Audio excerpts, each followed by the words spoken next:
it's CGI, but it's good. It's Yeah. good.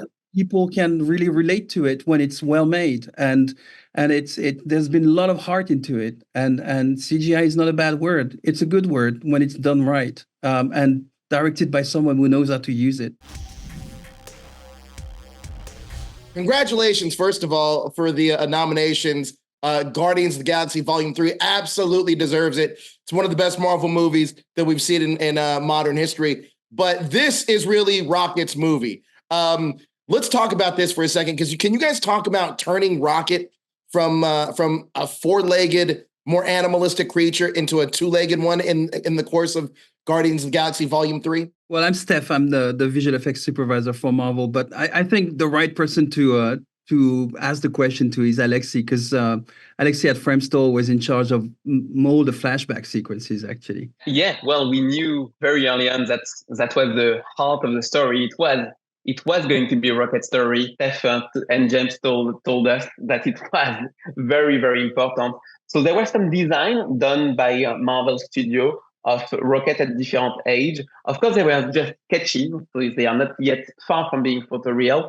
And then there were a chart as well with different size. So we knew the different size and how many different variations of rockets we needed to hit. And we felt that the starting point would be definitely we have rocket adults. Let's build rocket, the real rocket, so the runt, basically when it's fully a photoreal animal. And then let's see if we can learn when we have these two. So we first casted a real raccoon, which actually Steph had on Guardians 1. So it's a very old photograph and series of video that Steph has shot with James and a very, very cute little runt. And we used that as a reference because everyone loved it since Guardian 1. So we used that as a reference to build the runt. So we built it and made sure that it was as photoreal as possible.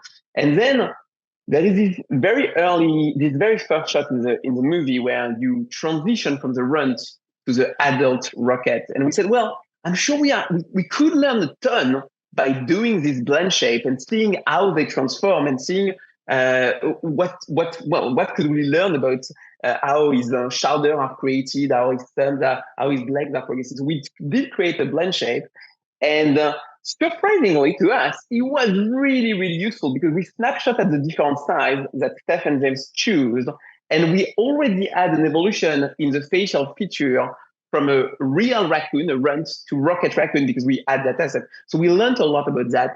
Then we had to groom all of them, making different variation of the groom because we know that at a very small age, the raccoons have a quite different groom where it's a lot less dense and it's brighter. So there were different variation. So we did all of that.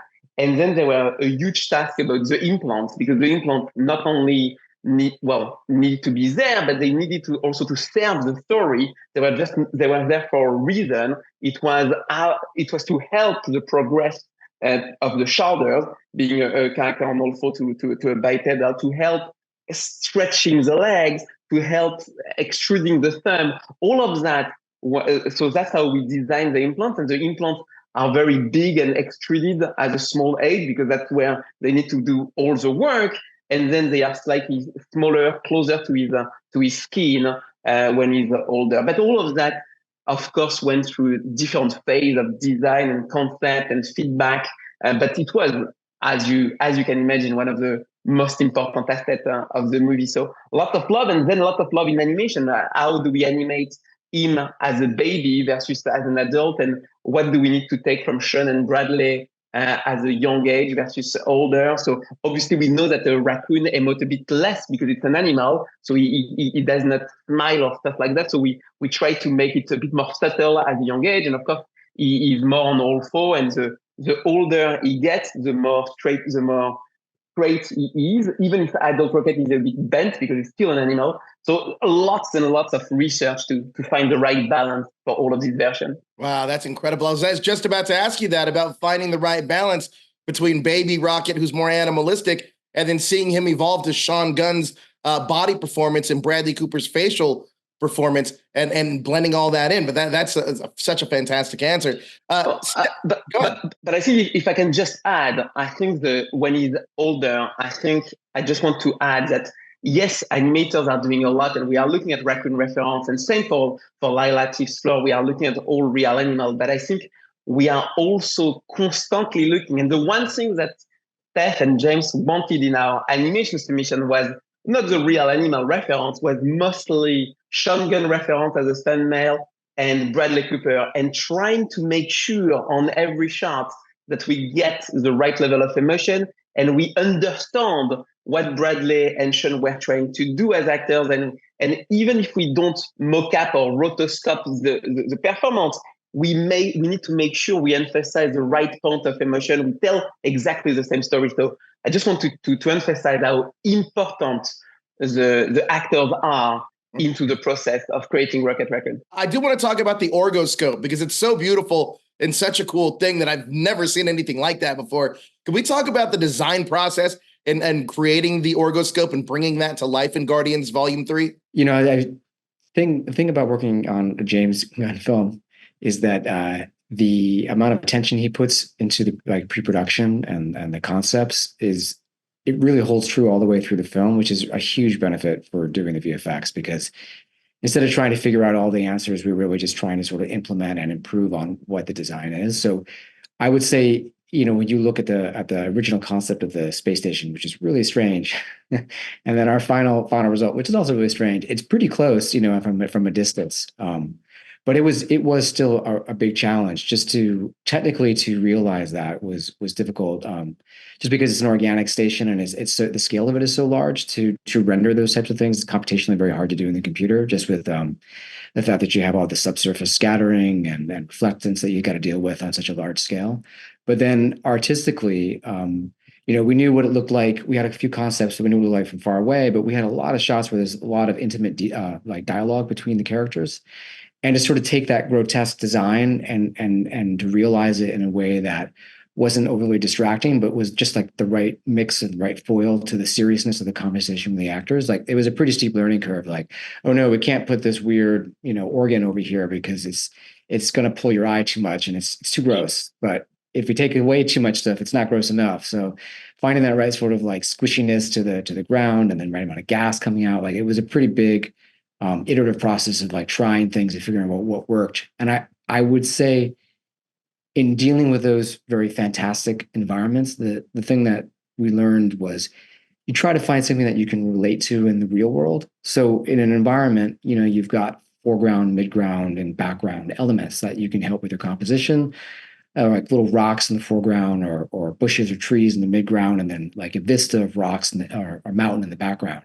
And we would try to find the equivalent, you know, organic object that would represent those pieces and put those in the scenes so that at least things felt a little bit more relatable, even though it's a very strange environment. Guy, with Weta being known for pioneering digital creatures or characters, can you walk us through the process of bringing to life any new characters in Guardians of the Galaxy Volume 3? The way the story is set up, we all kind of share each other's characters a lot. There weren't too many characters that Weta worked on solely or that Sony worked on solely.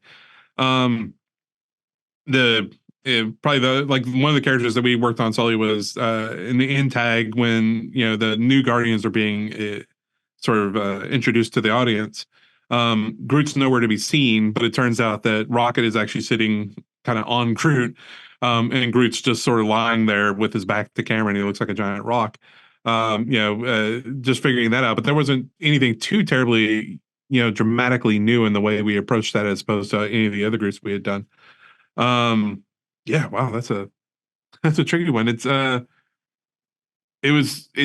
probably less about any amazing technology that went into any one single character and more about the fact that every single character that we had to do had to be in continuity with everything else that every other company was doing as well, which comes down to a testament to Steph's efforts on the show to make sure that we're all, as we're building up what we're working on, that it all sort of fits into the theme of what the other companies are doing.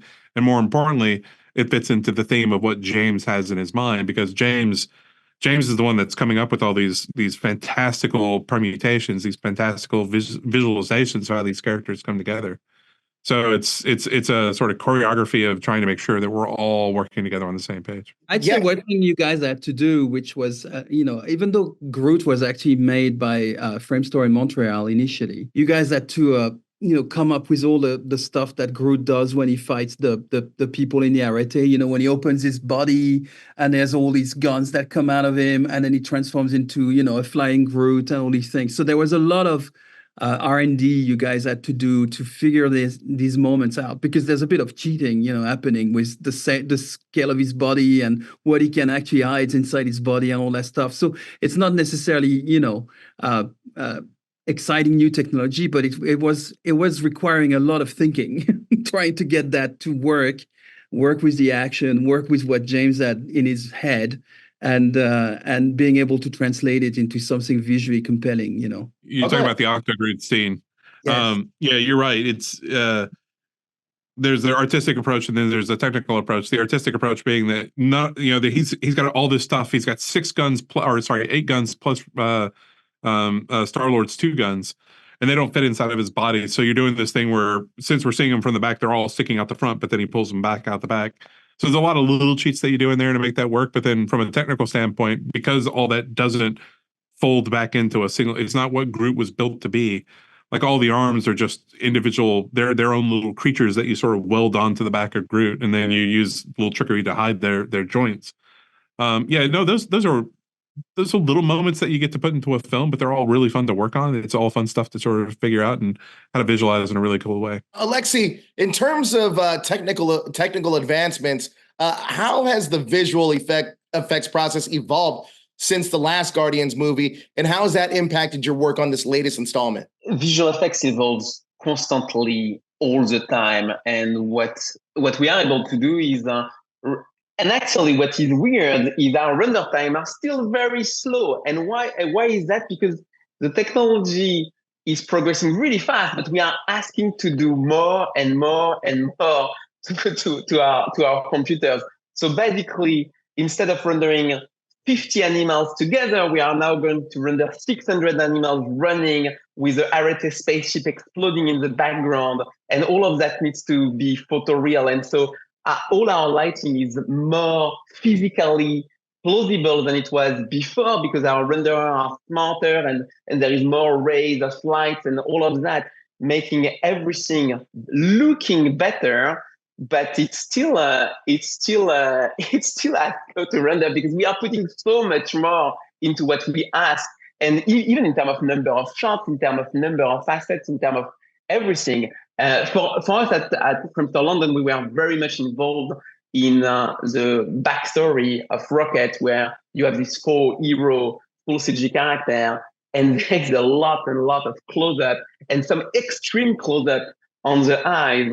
And so actually, we were going into the detail of simulating the water into the eyes just to make sure that it's right, and doing variation. So basically, we are capable of that now, doing that much more with the amount of time that we are. But basically, it still feels extremely busy, and it still feels that at the end of the day, what matters the most is not that much the technology, is not that much the tool, which is all helpful. But at the end of the day, it's all about the animator that spend hours and hours making it right, the lighter that is going to make sure that the ping in the eye is just where it needs to be, the stimulation of the fur that is correct, but it collides with the right thing, and all of that. And actually, there was one thing as well on the cages, is we put lots and lots of debris on the ground, because I think it comes from the production design. It comes from our set decorator, and I went on the set when we were setting up the cages, and which we scanned and replicated as 3D assets. And she looked at me and said, "Steph, you're gonna hate me because I've put all these little debris in the thing." I said, "No, I love you actually, because thanks for putting these in there, because we can have all our CG characters interact with it, and it makes it look so much more real, and it makes it look like a real space, like a real place. You would think the animals would be in that place, and it would be dirty, and they would be dirty, and they would have to just hit these things. And that's one thing I want to really, talk about, is that there has been a lot of backlash about CGI, lately, as you know, and I think your outlet has been talking about that quite a bit. And I think it's important to say that on this film, the reaction of the people was like, "Oh my God, a CGI raccoon made me cry." Yeah. And for once, they didn't use CGI as a bad thing. They're so surprised that actually CGI can make them cry that they were like, it's not used as this is a bad thing because it's CGI. And I think our film is just the testament that, having all these great artists working really hard but loving it because there's so much love that has been poured into that last episode or last story that we were talking about, telling. One last ride. CGI, it's CGI, but it's good. It's good. People can really relate to it when it's well made, and there's been a lot of heart into it. And CGI is not a bad word. It's a good word when it's done right, and directed by someone who knows how to use it. So that's just what I wanted to say. It's important for us that people recognize that. I was just going to say, you bring up a really good point.